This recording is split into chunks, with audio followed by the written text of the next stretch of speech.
खबर शेयर कई पिया मटियारी में रिपोर्ट निसार अहमद लिगारी जी।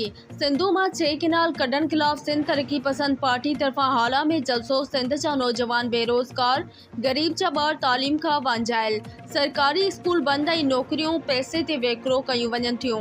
कादिर मंगसी के जलसे के खिताब। हाला में सिंध तरक्की पसंद पार्टी के चेयरमैन डॉक्टर कादिर मंगसी जलसे के खिताब कंदे चयो त हितां जा MPA MNA तव्हां खे चवंदा असां खे वोट ॾियो, असां तव्हां खे मेरिट ते नौकरियूं ॾींदासीं, पर तव्हां खे न ॾींदा ऐं पोइ इहे नौकरियूं 5 लाख 10 लाख करोड़ रुपए ताईं वेकरो कंदा।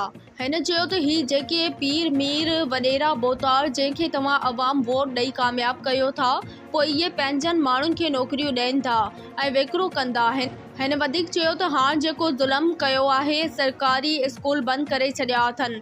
ग़रीब माण्हुनि जा ॿार सरकारी स्कूलनि में पढ़नि था।